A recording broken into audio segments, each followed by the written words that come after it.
El tesoro de David. Salmo 50. Dios juzgará al mundo. Salmo de Asaf. El Dios de dioses, Jehová, ha hablado y convocado la tierra, desde el nacimiento del sol hasta donde se pone. De Sión, perfección de hermosura, Dios ha resplandecido. Vendrá nuestro Dios y no callará. Fuego consumirá delante de él, y tempestad poderosa le rodeará. Convocará a los cielos de arriba y a la tierra para juzgar a su pueblo. Juntadme, mis santos, los que hicieron conmigo pacto con sacrificio, y los cielos declararán su justicia porque Dios es el juez. Selah. Oye, pueblo mío, y hablaré. Escucha, Israel, y testificaré contra ti. Yo soy Dios, el Dios tuyo. No te reprenderé por tus sacrificios, ni por tus holocaustos que están continuamente delante de mí.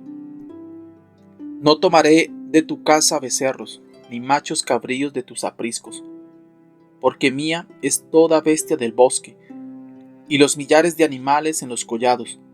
Conozco a todas las aves de los montes, y todo lo que se mueve en los campos me pertenece. Si yo tuviese hambre, no te lo diría a ti, porque mío es el mundo y su plenitud. ¿He de comer yo carne de toros, o de beber sangre de machos cabríos? Sacrifica a Dios alabanza y paga tus votos al Altísimo, e invócame en el día de la angustia. Te libraré y tú me honrarás. Pero al malo dijo Dios: ¿qué tienes tú que hablar de mis leyes y que tomar mi pacto en tu boca? Pues tú aborreces la corrección y echas a tu espalda mis palabras. Si veías al ladrón, tú corrías con él, y con los adúlteros era tu parte. Tu boca metías en mal, y tu lengua componía engaño. Tomabas asiento y hablabas contra tu hermano. Contra el hijo de tu madre ponías infamia, y estas cosas hiciste y yo he callado. Pensabas que de cierto sería yo como tú, pero te reprenderé, y las pondré delante de tus ojos. Entended ahora esto, los que os olvidáis de Dios, no sea que os despedace, y no haya quien os libre. El que sacrifica alabanza me honrará, y al que ordenare su camino, le mostraré la salvación de Dios. Título: Salmo de Asaf. Este es el primer salmo de Asaf, pero no sabemos si fue la producción de este eminente músico o meramente era dedicado a él. Los títulos de 12 salmos llevan su nombre, pese a lo cual no sabemos si hemos de adscribirle la paternidad a él, porque varios de estos salmos son de fecha demasiado tardía para haber sido compuestos por el mismo autor que los otros, Charles Spurgeon. Versículo 3. Vendrá nuestro Dios. Que venga nuestro Dios. Una oración para apresurar su advenimiento, como en Apocalipsis 22:20. Paul Synopsis.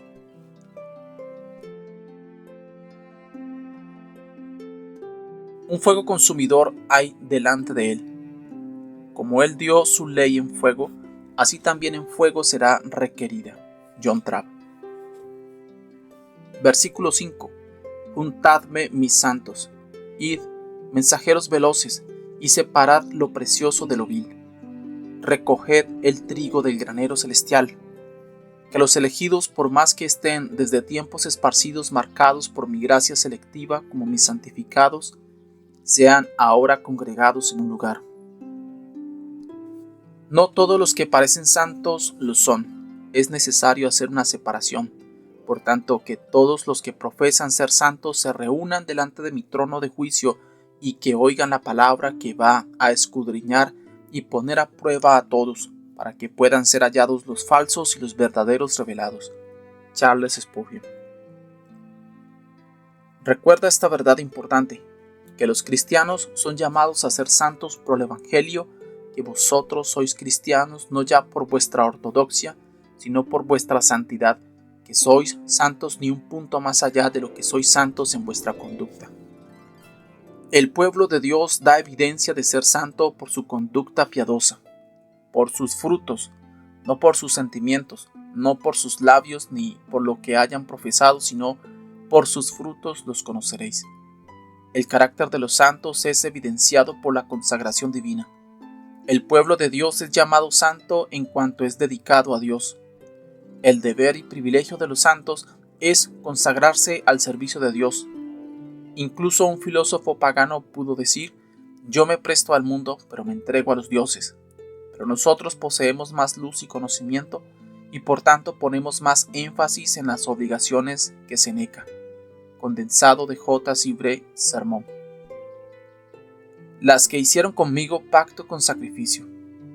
Esta es la gran prueba, y algunos se han atrevido a imitarla. El pacto fue ratificado por el sacrificio de víctimas, el cortarlas y dividir las ofrendas. Esto lo han hecho los justos al aceptar con fe verdadera el gran sacrificio propiciatorio, y esto los que solo aparentan, lo han hecho meramente en la forma externa. Que se reúnan ante el trono para hacer la prueba, y todos aquellos que han ratificado realmente el pacto por la fe en el Señor Jesús recibirán testimonio ante los mundos de ser objeto de gracia distintiva, en tanto que los formalistas se darán cuenta de que los sacrificios externos son todos en vano. Oh solemne congregación, cómo se inclina en santa reverencia mi alma ante esta perspectiva. Lo que sigue, empezando en el versículo 7, va dirigido directamente a los que profesan pertenecer al pueblo de Dios. Se dirige claramente a Israel, en primer lugar, pero es aplicable igualmente a la iglesia visible de Dios en todas las épocas.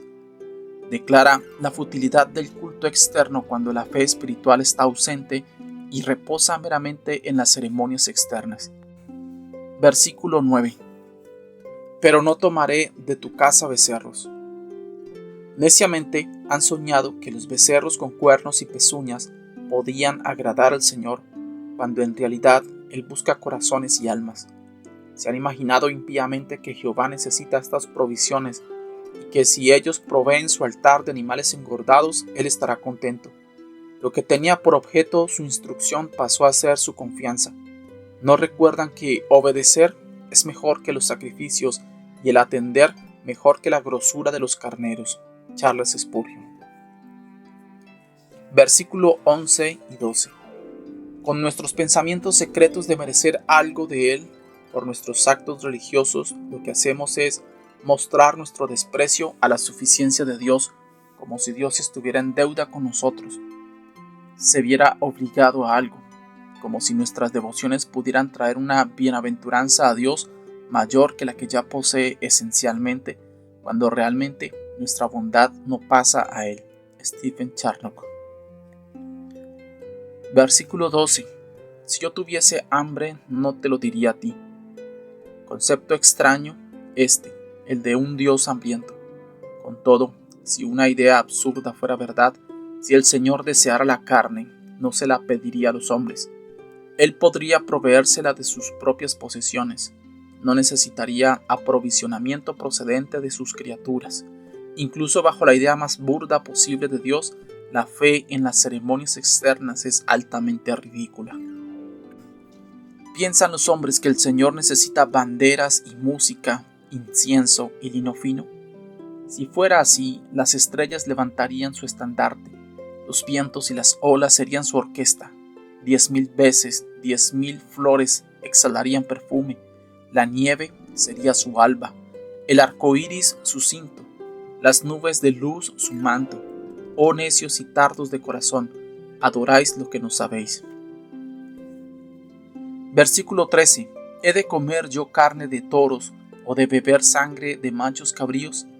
Tan infatuados y ciegos sois pensando esto. ¿Puede el gran yo soy tener necesidades corporales que se satisfagan tan burdamente? Los paganos tenían esta idea de sus ídolos, pero ¿os atrevéis a pensar así del que hizo los cielos y la tierra? ¿Podéis haber caído tan bajo que penséis esto de mí, oh Israel? Qué vívido razonamiento es este. Cómo fulgura el resplandor del fuego en los rostros fatuos de los que confían en las formas externas. Oh ciegos seguidores de Roma, ¿podéis leer esto y no sentiros sacudidos? La increpación está llena de indignación. Las preguntas desconciertan. La conclusión es inevitable. El corazón adora solo lo que es aceptable al verdadero Dios. Es inconcebible creer que las cosas externas pueden satisfacerle más allá de que mediante ellas se expresan nuestra fe y nuestro amor. Versículo 14. Ofrece a Dios sacrificio de alabanza. No mires a tus sacrificios en sí mismos como agradables a Dios, sino preséntalos como tributos de tu gratitud.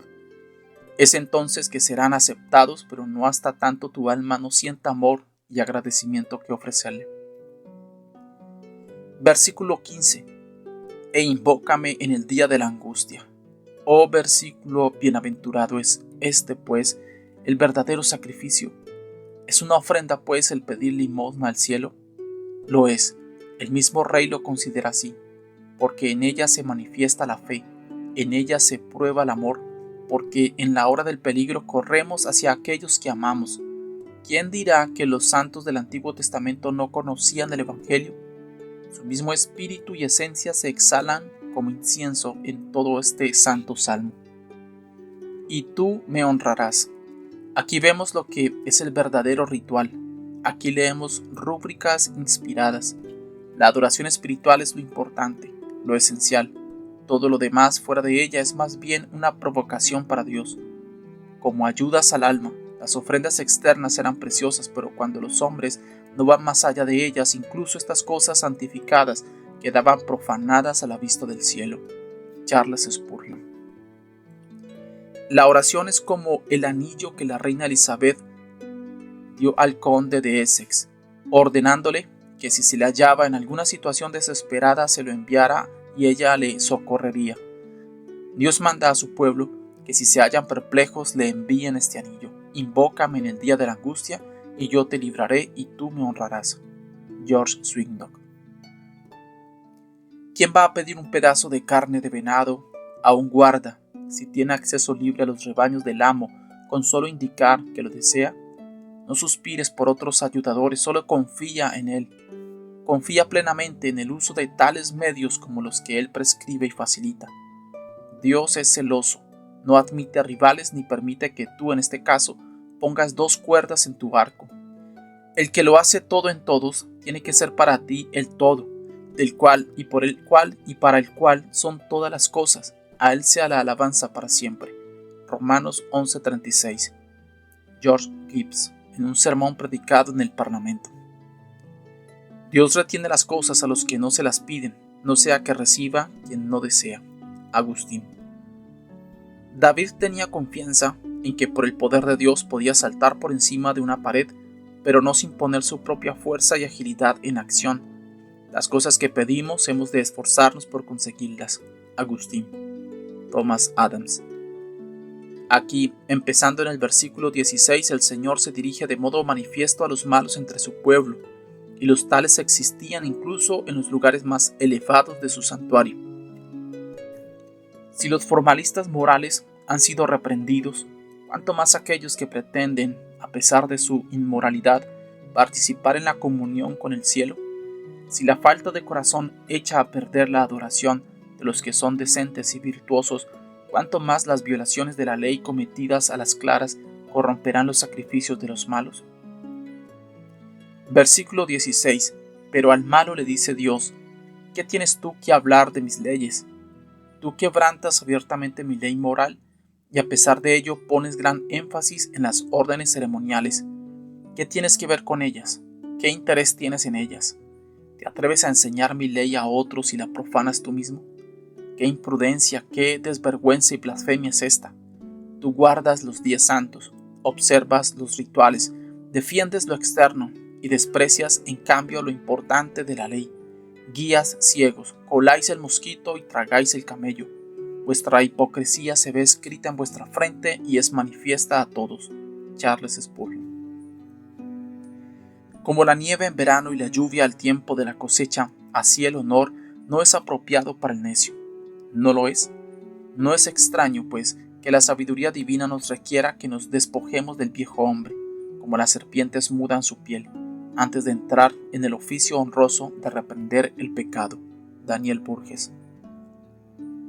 Los malos, por los cuales se entiende no los pecadores francos y abiertos, sino los hombres que hacen profesión de religión y realmente son maestros de los demás, según se ve en las siguientes reconvenciones a los mismos, los escribas, los fariseos y los doctores entre los judíos, y así Kimchi lo interpretan en el sentido de eruditos o entendidos que aprenden y enseñan la ley pero no la ponen en práctica. John Hill. ¿Qué tienes tú que hablar de mis leyes y tomar mi pacto en tu boca? Os refugiáis en mi pacto y holláis mi santidad como los cerdos pisotean las perlas. ¿Pensáis que puedo consentirlo? Vuestras bocas están llenas de mentira y calumnia, y con todo ponéis mis palabras en ella, como si fueran bocados delicados para vosotros.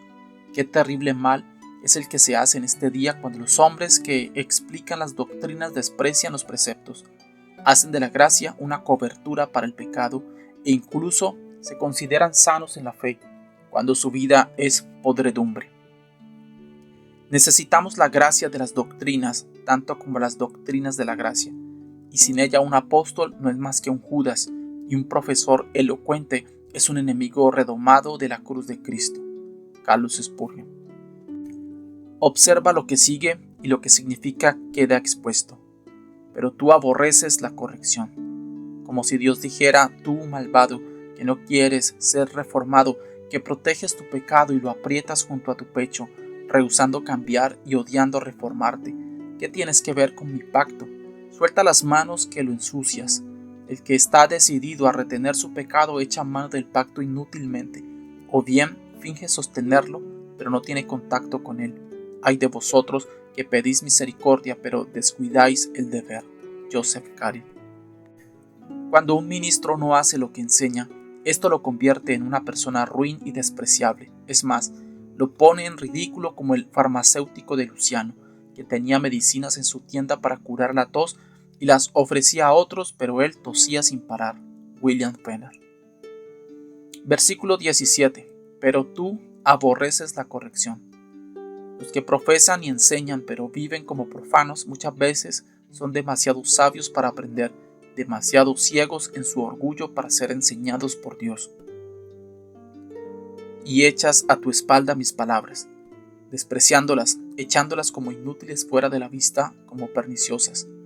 Muchos que se glorían en la ley hacen esto de modo práctico, y en estos días en que hay quienes escogen esto y aquello en la palabra de Dios, no pueden tolerar la parte práctica de las Escrituras, sienten aversión al deber, aborrecen la responsabilidad, arrancan los textos de su significado obvio, desgajan las Escrituras para su propia destrucción. Es un mal signo cuando un hombre no se atreve a mirar las Escrituras a la cara y, dando evidencia de impudicia, trata de darle significados menos condenatorios para sus pecados, y se esfuerza en probar que sus demandas no son tan abarcativas después de todo. Charles Spurgeon. Versículo 18. Si ves a un ladrón, tú te vas enseguida con él. Esto era literalmente verdad de los escribas y fariseos. Devoraban las casas de las viudas y robaban sus haciendas con el pretexto de hacer largas oraciones. Consintieron en los hechos de Barrabás, un ladrón, a quien prefirieron por Jesucristo. Y se juntaron con los ladrones de la cruz para vilipendiarle, y en el sentido espiritual robaron la palabra del Señor, cada uno de su prójimo, quitaron la ley del conocimiento del pueblo y pusieron falsas glosas sobre los escritos sagrados. John Hill. Y con los adúlteros alternas. ¿De qué modo tan simple declara esto, que sin la santidad ningún hombre verá al Señor? No hay cantidad de ceremonial ni precisión teológica que pueda cubrir la falta de honradez y la fornicación. Estas inmundicias han de ser purificadas de nosotros por la sangre de Jesús, pues de lo contrario encenderán un fuego en la ira de Dios que va a arder hasta el infierno. Versículo 19. Da suelta a tu boca para el mal. Los pecados contra el noveno mandamiento son mencionados aquí. El hombre que se entrega al hábito de calumniar es un hipócrita vil si se asocia con el pueblo de Dios. La salud del hombre es fácilmente juzgada por su lengua. Una lengua sucia, un corazón sucio. Algunos calumnian casi con tanta frecuencia como respiran, y no obstante son sostenedores de la iglesia y muy escrupulosos con la santidad. ¿hasta qué profundidades del mal no irán los que se deleitan en esparcirlo con su lengua? Tu lengua trama engaños. Esta es una forma más decidida de calumnia, en que el hombre elabora métodos de difamación. Hay ingenio para la calumnia en algunos, y incluso hay algunos que se creen seguidores del Señor Jesús. Fabrican falsedades, las tejen en su propio telar, les dan forma en su yunque y ponen a la venta su mercancía. ¿Son estos aceptos para Dios? Aunque pongan su riqueza sobre el altar y hablen elocuentemente de la verdad y la salvación, ¿puede serles Dios favorable? Si así lo creyéramos, estaríamos blasfemando contra el santo Dios. Ante su vista son corrupción, hedor a sus narices. Él echará a todos los mentirosos en el infierno. Que prediquen, oren y sacrifiquen cuanto quieran, hasta que se vuelvan veraces. El Dios de la verdad los detesta hasta lo sumo. Versículo 20. Hablas contra tu hermano. El calumniador no hace caso de los lazos de parentesco. Apuñala a su hermano a escondidas y se envuelve en el vestido de la hipocresía, soñando que es un favorito del cielo. ¿No hay monstruos así hoy en día? Contaminan nuestras iglesias todavía y son raíces de amargura, manchas en nuestras solemnidades, estrellas errantes para quienes está reservada la negrura de la noche para siempre. Quizás algunos que lean estas líneas lo son. Por más que las lean en vano, sus ojos están demasiado oscurecidos para ver su propia condición, su corazón engrosado, sus oídos romos para oír, han sido entregados a un engaño para que crean la mentira y sean así condenados. Versículo 21. ¿Pensabas que de cierto sería yo como tú? La inferencia que sacamos de la paciencia del Señor es infamante. El culpable, en espera, pensaba que su juez pertenecía a su mismo orden. Él ofrecía sacrificios y los creía aceptados, seguían el pecado y no había castigo, y por ello se decía: ¿por qué creer en estos profetas demenciales? A Dios no le importa cómo vivimos con tal de que paguemos los diezmos. Él no considera la rapiña si se le ofrecen becerros en el altar. ¿Qué es lo que no se imaginarán los hombres respecto al Señor? Hubo un tiempo en que hicieron de un becerro la gloria de Israel y de nuevo se han embrutecido. Charles Spurgeon. Tales son la ceguera y corrupción de nuestra naturaleza, que nuestros pensamientos de Él se hallan deformados hasta que, por el ojo de la fe, vemos su rostro en el cristal de la palabra, y por ello algunos afirman que todos los hombres hijos de Adán, con la excepción de Cristo, son por naturaleza ateos, porque al mismo tiempo que reconocen a Dios, niegan su poder, presencia y justicia, y solo le dejan ser lo que a ellos les agrada. En realidad es natural que cada hombre desee acomodar sus deseos carnales a un concepto tal de Dios que le sea favorable y cómodo. Dios nos dice: ¿pensabas que de cierto sería yo como tú? Los pecadores hacen con Dios como los etíopes coptos con los ángeles, a quienes en sus cuadros los pintan caras negras para que se parezcan a ellos. William Gurnall. Esto hacen los hombres cuando ruegan sobre pecados pequeños, veniales, tales que Dios no va a considerar dignos de nota. Y como ellos piensan que es así, por tanto Dios ha de pensar lo mismo. El hombre, con un orgullo descomunal, quisiera encaramarse al trono del Todopoderoso y establecer una contradicción con la voluntad de Dios al poner su propia voluntad y no la de Dios como la regla y escuadra de sus acciones. Este principio comenzó en el paraíso cuando Adán no quiso atenerse a la voluntad revelada de Dios para él, sino que obró por su propia cuenta y con ello quiso ser como Dios. Stephen Charnock. Y las pondré delante de tus ojos, como si dijera: tú pensaste que todos tus pecados estaban desparramados y dispersos, que no podía hallarse ningún pecado, que no podían ser juntados, pero yo te aseguro que los ordenaré como soldados de un ejército. Los pondré en hileras delante de tus ojos y verás cómo no puedes contemplar, no ya contender con una hueste semejante. Si un ejército de terrores divinos es tan espantoso, ¿qué será un ejército de pecados negros infernales cuando Dios traerá regimientos de ellos contra ti? Aquí un regimiento de palabras profanas, otro de mentiras, otro de tratos falsos, aquí una tropa de acciones impuras, allá una legión de pensamientos impíos, luchando todos a la vez contra tu vida y tu paz perdurable. Joseph Caryl. Los ateos se mofan de las Escrituras que nos dicen que tendremos que dar cuenta de todos nuestros actos, pero Dios hará que hallen la verdad en el día en que se pasarán cuentas. Es tan fácil para Él hacer que sus mentes olvidadizas recuerden como crear la mente en ellos. Cuando Él aplique su registro a sus espíritus olvidadizos, se acordarán de todos sus pecados olvidados.